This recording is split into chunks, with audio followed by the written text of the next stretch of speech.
of course, I don't know about you, but this government never ceases to amaze me with their utter sheer incompetence and, of course, hypocrisy. And this is what we have been putting up with since they come into power in July last year. I mean, let's face it, not only have we had Keir Starmer spouting off several times about a £22 billion black hole, Ed Miliband taking the mickey, wanting to give £11 billion or whatever it is to overseas climate emergencies, rather than spending it on us. Rachel Reeves herself cutting pensioners' winter fuel allowances for what? I know.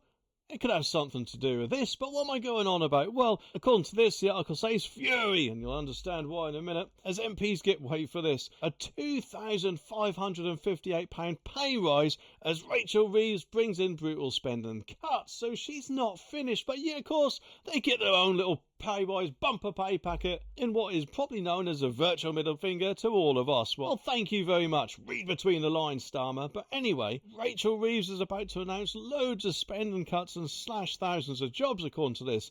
The Independent Parliamentary Standards Authority, the IPSA, confirms salaries would rise 2.8% to £93,904 from April, following a consultation. I wonder how that went. Oh, shall we pay ourselves an extra £2,000 a year? Oh, that's a brilliant idea. Why not make it 2,900? Oh boy. Oh, well, yes, we'll do that then. Admittedly, I could be wrong, and that might not have gone anything like that, but it does make you wonder, doesn't it?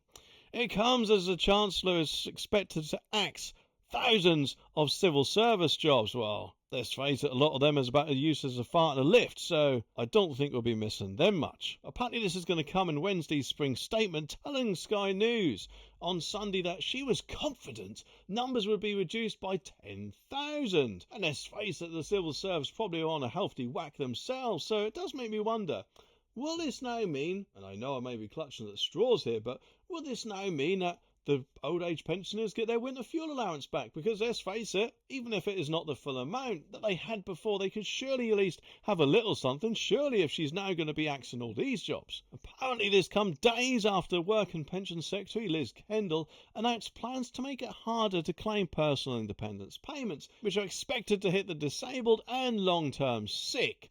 The Cabinet Office is also, it says, it's expected to tell government departments to slash 15% of their administrative budgets to save £2.2 billion by the year 2029/2030. So, I don't know about you, but it does seem like they're cutting all of this purely to give themselves a pay rise. I mean, that surely probably isn't the case, because let's face it, it wouldn't exactly go down too well, would it? But it does make you wonder, doesn't it? I mean, surely that extra money's got to come from somewhere. And if we've got all this £22 billion black hole that Starmer keeps banging on about, well, surely if anything they could have a pay freeze of their own. Then perhaps, but they might not be able to wipe their bums with £5 notes for too long and might have to go back to toilet paper, eh? If indeed they do that, that is. But anyway, John O'Connell, the chief executive of the Taxpayers Alliance, said that taxpayers will be frustrated while their own income is squeezed. That MPs, of course, will face no hardship. Well, that is a very good point, John, and in my opinion it shows utter contempt for us taxpayers to give themselves this bumper pay rise while kind of kicking our wallets in the gonads in the process, eh? Despite overseeing a soaring tax burden on crumbling public services, Britain's politicians are once again being rewarded despite their litany of failures. It should be tied to GPT per capita so that their earnings rise only when the country prospers, and that I think would actually be quite beneficial,